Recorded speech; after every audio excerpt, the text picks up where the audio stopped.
I think he probably had a vision of me being sat in my bedroom at home, doing a small amount of work for a few select clients, not building it into what it's become. I've thought about this a lot. Is it better to hire someone that's junior, that's cheap and can help with less but can help with some, or is it better to go like super senior? You may have heard of Claritas Tax, a tax firm that started in 2012 with just one person, but today Claritas has 100 people across 8 offices. It's an incredible accomplishment, and Iain Wright, who founded Claritas, joins us today to share that journey, right from the very beginning, all the way to how he scaled it to what it is today. Speaking of launching something new, I'm launching the Tax Lab, free live sessions where you can see exactly how I think and approach real-life tax scenarios that we encounter as tax professionals. The link is in the description and show notes. You're listening to the Tax Professionals Podcast, the podcast for UK tax professionals. Let's get to the episode. If you don't mind then, Iain, just to start us off, could you give us a bit of an introduction about you and Claritas, please? Yes, so I'm Iain Wright. I'm the founder of Claritas Tax, and I've been running Claritas since 2012. My background before that was primarily within bigger firms, particularly KPMG, where I was for 13 years in Birmingham, working in transaction tax. I established Claritas 13 years ago, and we have grown now, so we are 100 people in 8 offices across the UK, focused very much on mid-market clients and their owners, trying to do things a little bit differently, but essentially providing big firm service, big firm levels of advice, but in a mid-market setting with hopefully better client service and a better experience all around. What is it that you think you're trying to do a little bit differently then? Because I got that impression from your website and from what I know about you, and you've just touched upon it there. Like, how are you trying to be different, do you think, to other firms? We have a number of things that are very easy and very tangible that we can point to. So the fact that we work on fixed fees virtually all of the time means that we can work with clients in a different way. We're not always thinking about how we maximize the billing on a particular project. If a project takes a little bit longer than it was intended, we're not going to have an awkward conversation with the client at the end about overrun. And those conversations, certainly in my experience, can really damage client relationships. So we're trying to have an adult conversation with clients up front about what something is going to cost and what we're going to do, which I think is common sense when you think about it. It's only in professional services that people would even contemplate going to a supplier and saying, you charge me what you want at the end of this process. If you go and buy a car tomorrow, when you go into the showroom, there'll be a sticker price on the car. If you want to buy some options, if you want to add some options to it, you can do that. But no one is going to come to you at the end of the delivery time and say, yeah, we built your car for you, but it took us 20% longer, so it was going to cost you this, but it's now going to cost you 20% more. Is that okay? And I don't think people would respond very favourably to that. And we've very much taken that attitude, the way we deal with clients. And the other side of that, which makes it very easy to take that approach, is that we don't have timesheets. I decided when I was starting Claritas that I'd had enough of accounting for every 6 minutes of my working life. The amount of time that I could spend just trying to work out on a Friday afternoon what I'd done on a Monday morning in order to complete a timesheet was incredible and very wasteful. And anyone who's been in an environment where you have to account for time in that way realizes that there are 2 metrics that people look at. It's chargeability and recoverability. If chargeability is down, then the focus will be on increasing chargeability. So you put down every hour that you've worked. And that is great until the people realize that chargeability is up, but recoverability is right down. And then people switch to focusing on recoverability. So then you don't record every hour. You do what one friend of mine called moral tone recording, where you don't think about what you've actually done. You think about what a client would accept or what it might be moral to record against the client code in order to manage your recoverability. I decided that those were 2 things that we were not going to do, that we would do very differently from from most firms. And I think from that leads a different way of dealing with people. You have to find different performance metrics. You have to find different ways of incentivizing people and managing what you're doing. More inventive ways, but also more human ways. I never wanted to be in a firm where a staff number or an entry on a spreadsheet is more important than what the person is or who the person is and what the person does. So we've always had that sort of mindset. It's very much a people-first business, whether those people are the people who work in the business or the people that the business works for. It's a nice approach, actually. I do think one of the biggest problems in the accounting world more generally is the not billing based on time and also timesheets. I respect what you've done around it and I can see how it works. I mean, I do also try to give fixed fees in pretty much all cases. I haven't quite got as far as you, I'm sure, but I tend to offer now a fixed fee and them to work on time-based based on what they want. And usually when I go for the fixed fee, I go a bit higher to account for the fact that there's probably going to be some overruns, but then at least either they win or we win, but it doesn't really matter because they've got a fixed fee from the start. Yeah, and the client is happy. I always remember a fee negotiation I heard many, many years ago before Claritas, where we'd run a project. The project had a number of twists and turns. And I think in fairness, we hadn't told that client as we'd gone along that we were having to do extra bits of work. And we went at the end to talk to the client and had the conversation that many of your listeners will have had themselves, the conversation I just described, where we've done, I think in that case, it was about 50% more work than we'd expected. And could we agree to charge more for it? And the client turned around, he's a fairly hard-nosed businessman, and said, when we started this project, I'd never done anything like this before in my life. You do it all the time. You had a much better idea of what this was going to cost than I did. I was entirely guided by what you said was going to be the estimate on the fee, and I proceeded on that basis.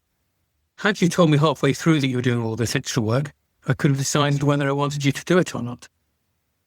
But when you come and presented this at the end, I've got no choice.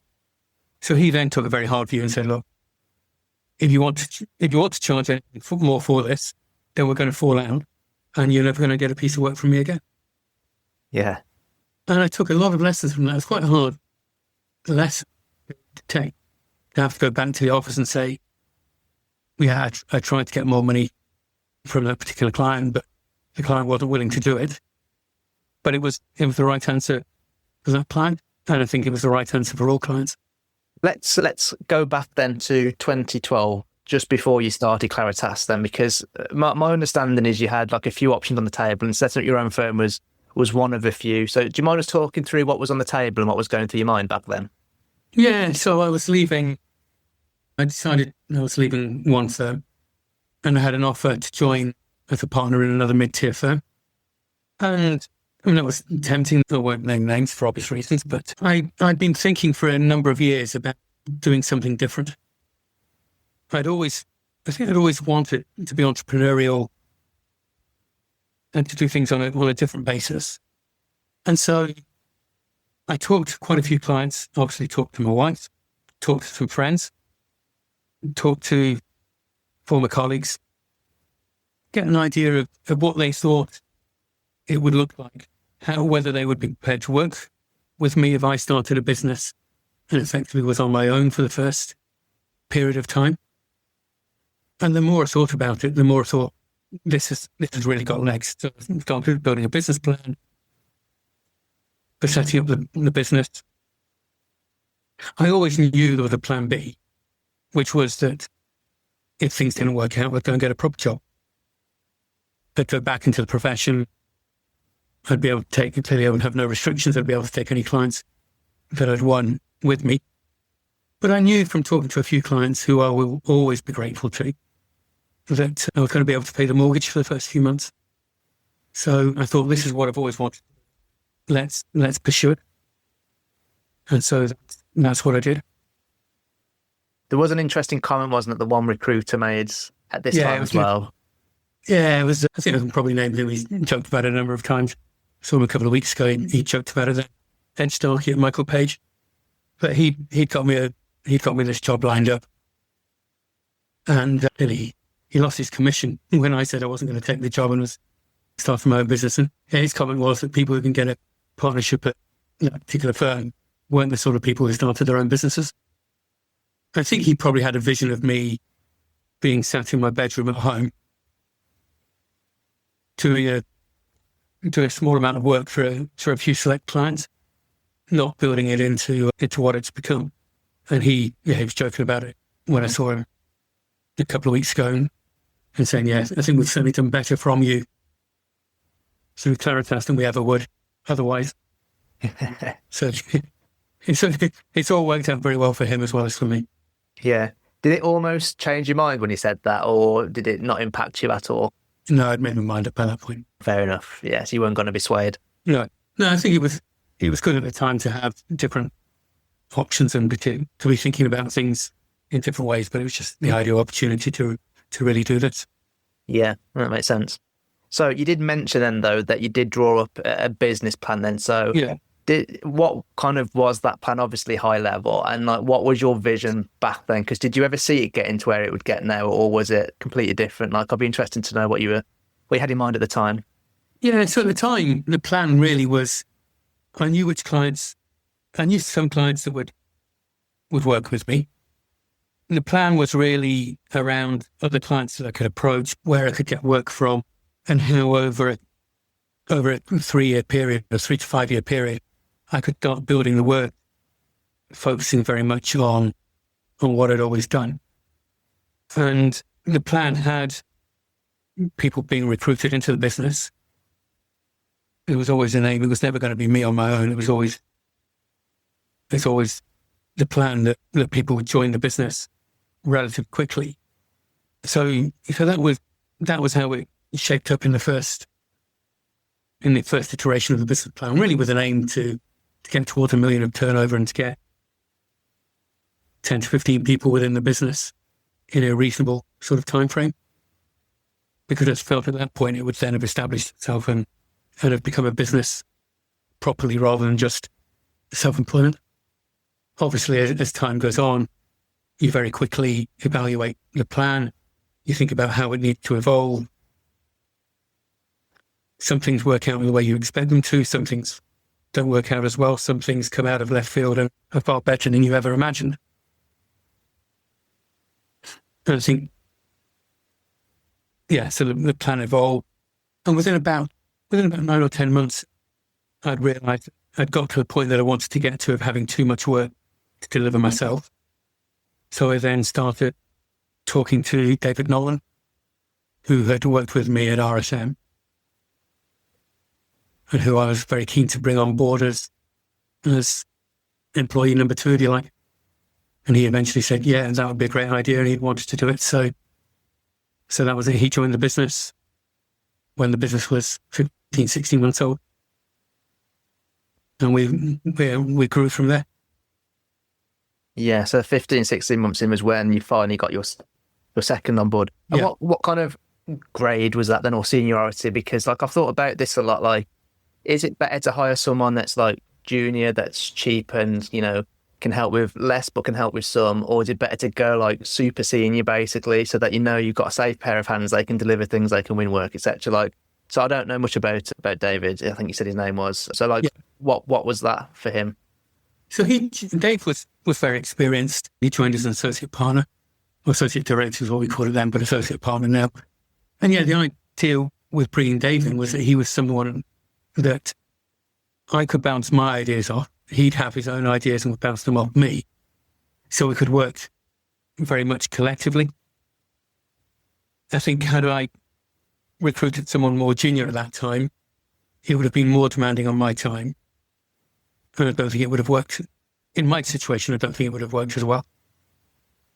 I've met people who started businesses and the first employees they brought in has been much more junior in order to reduce the risk. But I just felt that if we were going to be serious, we needed someone with seniority, with experience, to provide much more than a sounding board, but to provide the ability to run projects, to manage client relationships, to be able to do things without it requiring my input all the time. Mm-hmm. So he and I could work together a lot of the time, but we could also work on our own things. Yeah, it makes sense. I think even when you work in a firm, if you're starting a new team in a firm, I think it's a very similar decision. Where I've kind of got to myself now is I think the second hire in a team should be at least manager level. Because at that point, they're fairly self-sufficient in a lot of areas. They can bounce ideas off. There might be still some restrictions, of course, but like they're quite helpful. So it's interesting that you went like, I suppose, quite senior. I mean, was that hard in terms of like making sure you had enough income and stuff to pay salary? Because I'm guessing you brought him on as a salary, not as like a percentage slice of profit or something like that. Yeah, that's correct. The salary. But I knew we'd got an awful lot of work. And now there were 100 employees. I never think of paying people's mortgages. But the ability to make sure that his got paid was very important at that point. Uh-huh. Because you're doing something you've not done before. But when Dave joined, so Dave joined in February 2014, within another month or so, we were recruiting the third employee. So John Collins, who retired last year when he got to the age of 70, earlier this year, when he got to the age of 70, he joined us initially on a sort of temporary contract because I wasn't entirely sure about taking the risk so quickly after having Dave join the business. So John joined on a temporary contract, but within 2 or 3 weeks we realised, that we were still generating more than enough work, and John became permanent. Yeah, it sounds really that was the start of me paying it back. Yeah, I mean, it very much sounds like before you got the first hire, you had a very strong pipeline at that point already, so you spent the time building that up. So that made almost like hire one as low risk as you can get it in those scenarios. They came on board, the work kept coming in, you were then probably delivering more as well. And then it was just an easy second. It's almost like an exponential growth, isn't it? It takes a long time, 15, 16 months in your case, to get that first hire. And then the next one to come a month after. I'm guessing then it carried on with that kind of trajectory for a while as well. Yeah, that's right. So so John joined in the April of 14. Then Seth Memmy and Sarah McDonald joined at the beginning of 2015. So we were really starting to expand quite quickly at that point. Yes, interesting. I didn't know Seth was such an early recruit, actually. I met him for the first time at the Taxation Awards the year that I won Rising Star, and he was one of the judges at the time, so that was quite nice. It was the first time to meet him as well. Yeah. So then, I suppose that was kind of the plan, the vision, and the initial kind of 2 years or roughly that mark. So then how did you start then to scale the firm? Because obviously to go from, I suppose, something that's small but not just you to the size it is now, it's completely different in terms of mindset, how you approach it. So how did you kind of go through that journey of scaling? So the first thing, I think we realised once we got to 5 people in the business, so Sarah joined very much to look after the administrative side, because I think that's one thing that entrepreneurs can get wrong, that you've got to focus on where you add value. And she has massive value by being able to take care of all of that administration that the firm generates. So being able to pass that on to her rather than me doing all of it meant I was freed up to be out in the market much more than I had been. Probably more realistically, it meant I got the occasional Saturday and Sunday back. But so very quickly I was realising Seth joined as a manager, but we needed then to start building a team below in order to get the opportunities for career progression for the people who were in the business, for people to have people to delegate to, and to build teams. I think at that time, because we were a small business, I think we were seen as a high risk for a lot of people to join. If you are on a nice career path at a well-established accounting firm, why would you join a startup? So it's a difficult sell. So I took the decision with Dave that we would recruit a graduate trainee. So we brought a graduate trainee, Faith Ross, into the business. So she was employee number 6. And we really started investing there because we thought, if we can't bring in people at assistant manager or manager level just yet, then we will invest in talent. So that was the start of a kind of different approach, making sure the team had people at different levels throughout the team. But from there on, the next year or two, really through 2016, 2017, so by the time the business is getting up to 5 years old, the focus was very much on bringing in experienced people who knew that, I guess like I had known when I started the business, that there would always be a plan B, that if this strange startup business doing things differently, only doing tax, not doing audit, not doing corporate finance, not doing accounting, if that didn't work out, then there would always be the opportunity to go back into another firm. So we brought in quite a lot of fairly senior people over the next couple of years. That was very much the way the business grew until we were 10, 11 people. We brought in another graduate trainee in 2016. And then finally we brought in someone, Adam Keats, who's still with us. He joined from PwC as a relatively recently qualified assistant manager. And that felt like a seismic change, that we'd recruited someone from a large firm at the beginning of their career. So he joined in 2017, and that really again helped spur us on, because we were getting more of the team mix that we needed. And we were obviously investing in our own people, growing our graduate talent pool as well as bringing in other people. So that's how it kind of developed, very top heavy initially, but then able to bring in some people who could see that there was an opportunity to learn from very experienced people and get something different from their career. Yeah. So really almost like the key in those early days was recruiting experienced enough people that you could rely on, that could deliver things and could do things and that type of thing, until you got enough of those to warrant, I suppose, taking on more junior people, trainees. I suppose at that point, taking on newly qualified would have been classed as quite a junior person as well. Yeah, and being able to do it's been able to have the resource available to train people, but also, again, having the credibility and giving and having a different message that if you come and join us, you will be learning from people who are very experienced, who will have time to spend on developing your career. So I think that was certainly quite appealing for people like Adam when he joined. Yeah. So when you did start growing it then, so 2017, it sounds like you had roughly 11 or so people. Yeah. What challenges did you start to run into as things got bigger and bigger? I think the big challenge at that time was always brand. Where we had relationships with people, we could demonstrate what we were capable of.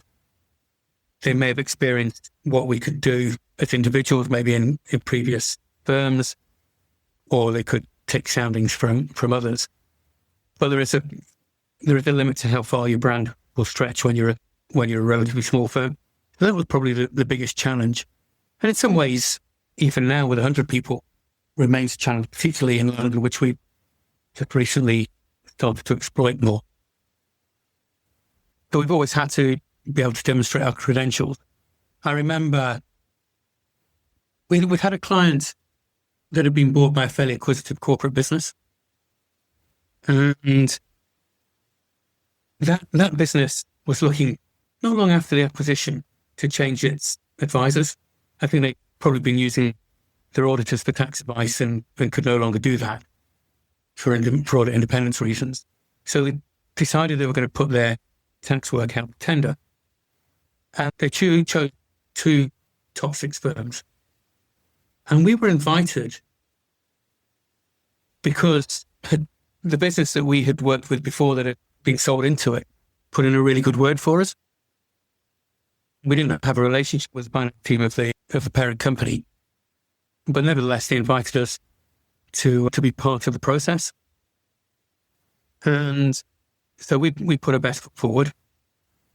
We gave what I thought was a really strong presentation. We got to know them, got to understand what they were looking for. And we got the feedback that they'd been really impressed But there was little to choose between us. We'd beaten one of the larger firms, but there was little to choose between us and the other firm that they were looking at. But the other firm had a brand. And so we didn't win that piece of work. And it happens, a few years later, we did win a very nice piece of work with the same finance director. He'd moved on to a different business. And he'd remembered the proposal that we'd given and could see by that stage we had got to a size where we could look after their business properly and where he could happily recommend to his board that we should be appointed. But I think that was certainly a big challenge in the early days, both in terms of recruiting and in terms of winning client work. Yeah. I suppose it was probably easy to feel disappointed at the time as well when you didn't win that piece of work then. But I suppose the flip side is that you'd been given the opportunity, and that sounded like it was the biggest opportunity you had up until that point. So it was good and bad at the same time in a way. Yeah, I think if you don't learn from those sort of things, then you've got to start asking yourself serious questions.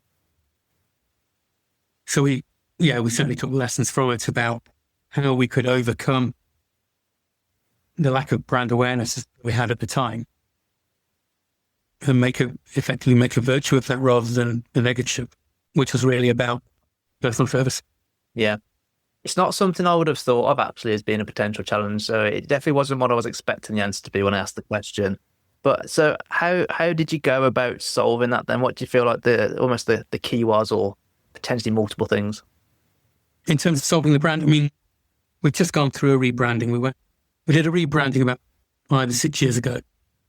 And then we've just gone through a rebranding this year to try and give a probably more corporatized, higher quality image. I think that sort of thing helps. But we're trying to get a name out more. We got involved with various things. We've always put articles in the likes of the Business Desk or Insider, trying to create a buzz around the place and around what we're doing. But more than anything, what we've always done is talk to people. We talk to intermediaries. We have great relationships across the board with lawyers, with corporate financiers, with accountants who maybe don't offer the same sort of services that we do. And we've really built all of those. So we have a lot of advocates for us. People that are willing to say, yeah, you know what? Claritas, or Wright as they always call me, but Claritas may not have the biggest brand, but what you're losing in brand, you will gain in the ability to get the job done and service and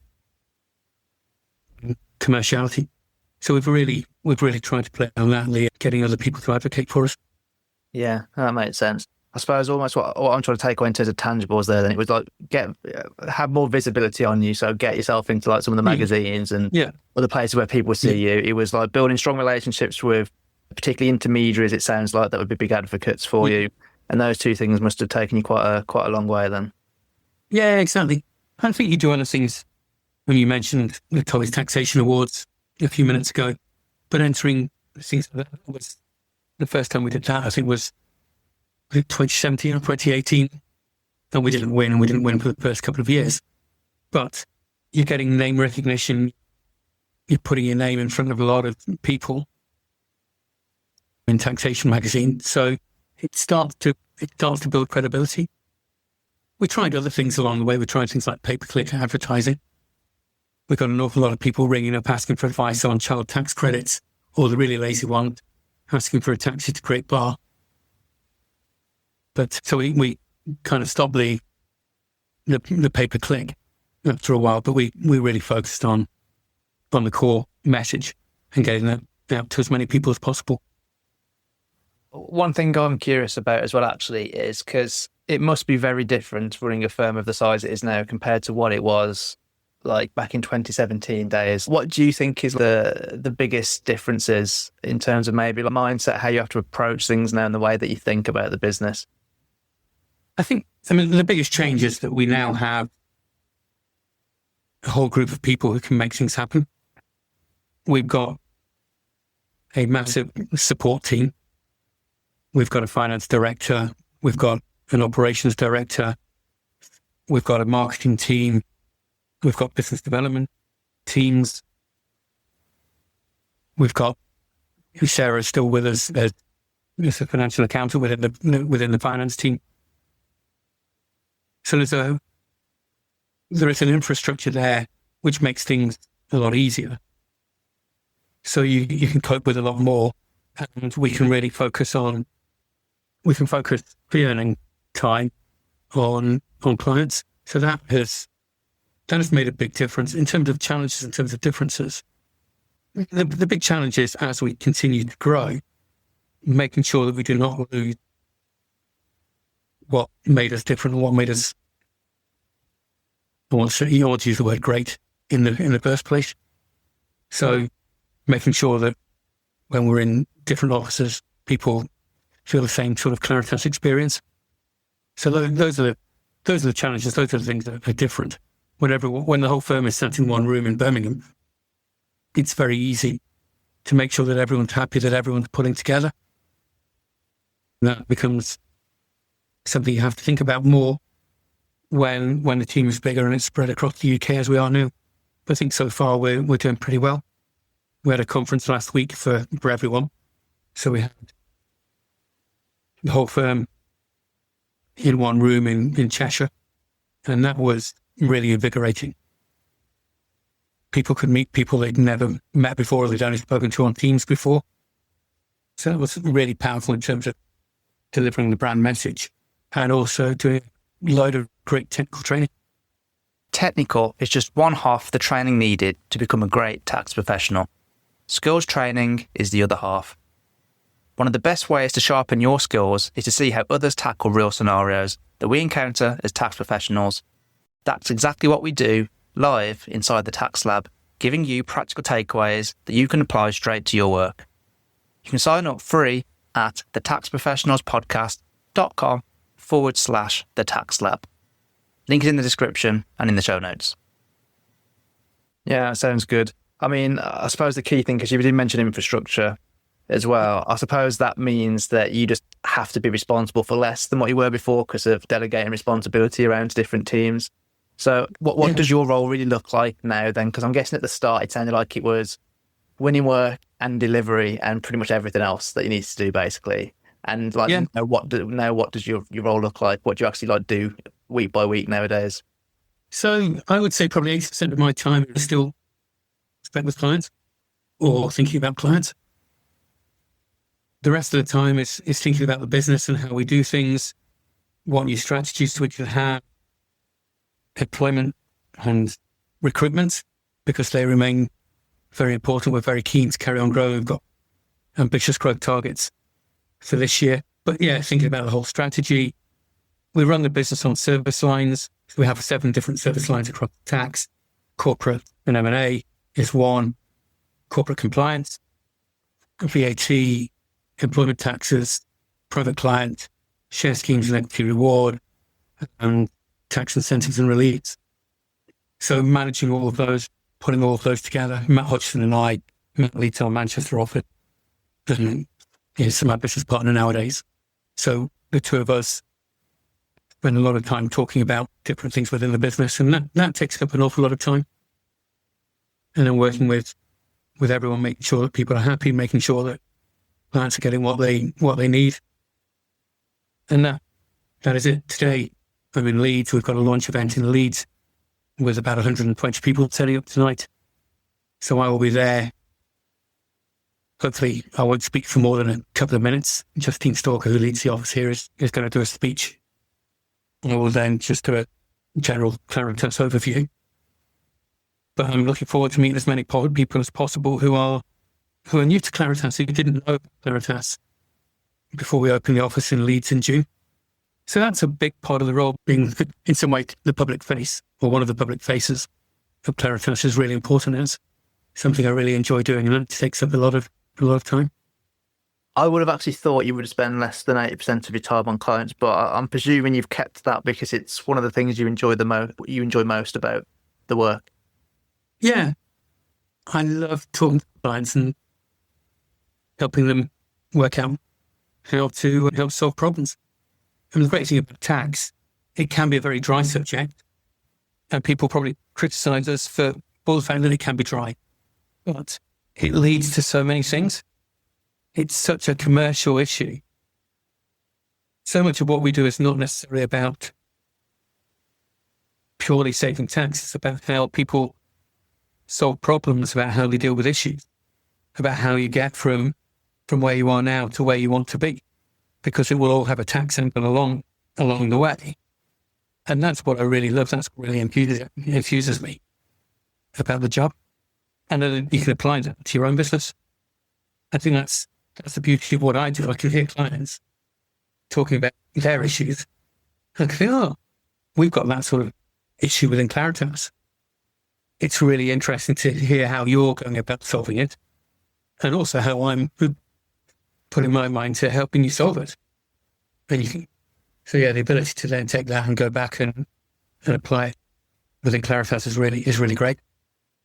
I suppose as well, then the reason you can spend so much time with clients is because you have given the responsibility to other people to deal with certain things that you don't have to get so involved in them as well, then, which I suppose takes a lot of trust and finding the right people. Yeah, you've got to find the right people, otherwise you can't do it. But if you find the right people and don't trust them, then what's the point in having them in the business? Yeah, I think it's one of the things that we find hardest actually being tax professionals is to trust in a way, because we're so kind of particular and typically known as being perfectionist, etc. Yeah. So it's the thing that we do find hard, but you need to do it, I suppose, to do something like what you've done or to grow a team. Yeah. One of the books I read when I was setting out my journey it was called something like How to Run a Professional Services Firm. And it was very much doing what it said on the tin. But one of the things it said in there was, it was an American book. I think David Maister was the author. And it talked about a lawyer. A lot of the examples were about law rather than accounting, but it doesn't matter. About a lawyer in a town who was the best typist in the town.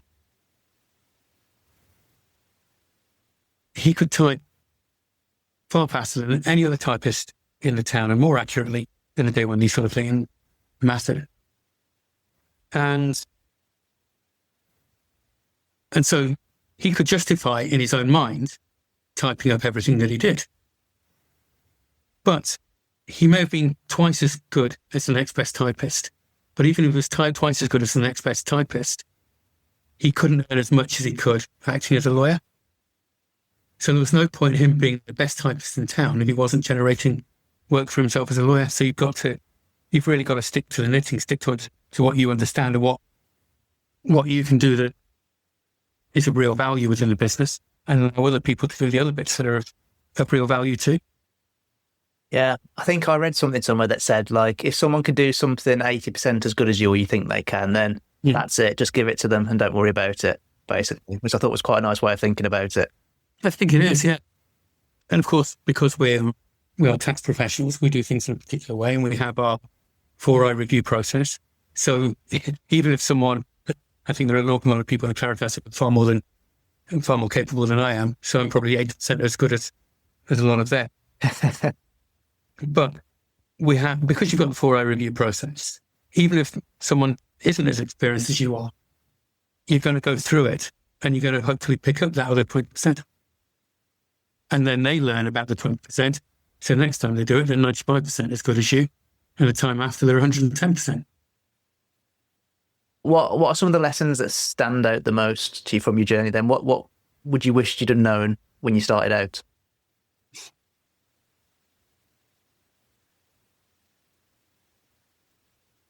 I think more than anything, the business could have been scaled more quickly in the early days. If I'd realised at the time just how many more clients you can look after if you build a team, we could have invested more quickly to grow the team. In the early days, we always invested behind the curve. So once you've got to 150% of capacity, you then bring someone in because you know you can afford to pay their wages. Whereas now we've got the luxury of being able to bring people in ahead of the curve, bring people in who will develop their own business, which has been critical to building out the network of 8 offices that we have. And I think had I realised that at the time, then the business could have been accelerated more in the early years. because I would have realised that if I could free up my time and the time of other people who were able to go out and build client relationships, then we would generate more work, and the generation of more work would allow us to pay the people who are coming in. So that's probably the biggest thing, that it could have been done quicker. Yeah. That's a really hard one, isn't it? Because you're almost trying to manage the risk at the time, aren't you? And hindsight's lovely for these things, but I suppose now you realise that, I suppose that you ended up getting to a point where you were confident that if you hired someone, you'd be able to win enough work. Whereas in the early days, you kind of hadn't proved the concept as much as you back then. Yeah, that's certainly the way I looked at it at the time. I think it's only with hindsight that you realise actually the concept was more proven and we could have gone faster. Yeah, interesting to know. But on the other hand, I needed to make sure I was paying my own wages as well as everyone else's. So you've always got to balance things. What do you think has potentially been the hardest part of the journey for you personally? Probably the sheer amount of hard work. I think I'm probably a workaholic. But I do wonder, when I started the business in 2012, my children were 8 and 5. I never missed parents' evening. I never missed the school plays. And I'm really pleased about that. I know a lot of people who've spent their careers jetting around the world on business and have missed far more of their children growing up than I have.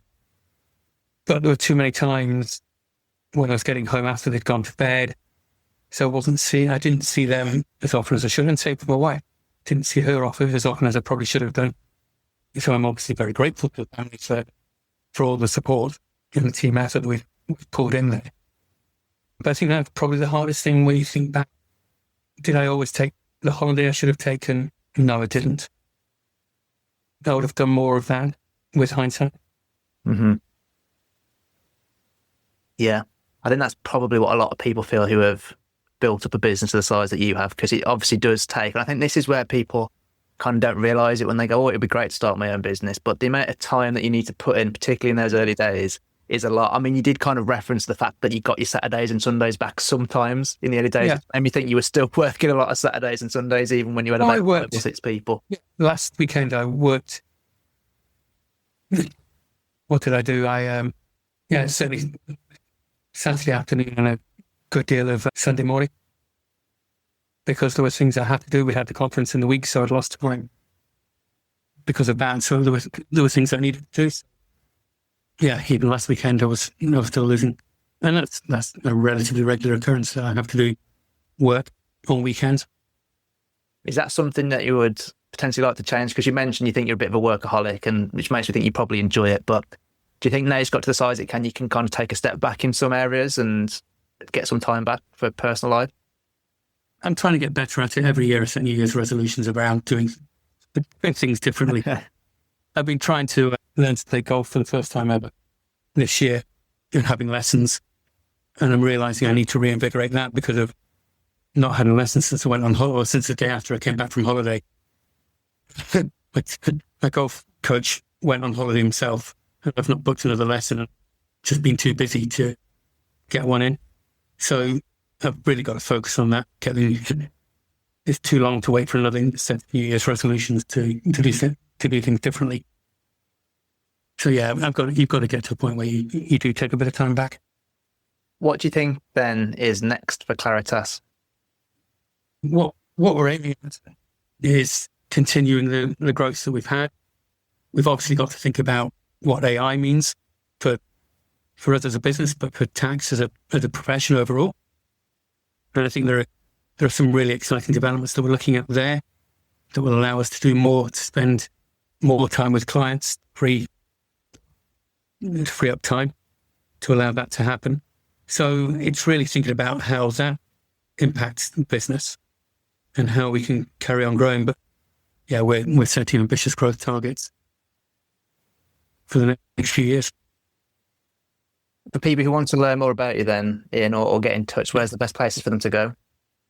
Well, they can see our website, which is claritastax.co.uk. I'm obviously on LinkedIn. Or if they want to send me an email, my email address is ian.wright@claritastax.co.uk. That was Iain Wright sharing the story of how he built Claritas Tax from a standing start to 100 people across 8 offices. The key lesson that I took away is that scaling a tax firm ultimately comes down to people. You need staff who can take the pressure off you and other senior tax staff, and that only works if you truly trust them to deliver. That trust isn't easy to get, especially when it comes to technical tax work, but without it, you and your senior tax staff stay buried in the detail instead of out there generating new business. And without new business, the firm can't grow. The real trick is making sure that your team consistently delivers high quality work, either by hiring people who are already excellent or by training and developing the talent that you've already got. And if you've ever tried to hire strong tax professionals, you'll know how tough that can be, which is why you really need to have both approaches working together. This is where the Tax Lab can help, whether you want to improve your own tax skills or develop the skills of your team. In each free session of the Tax Lab, I tackle a real scenario live, step by step, and walk you through my thinking that you can sharpen your skills and build confidence.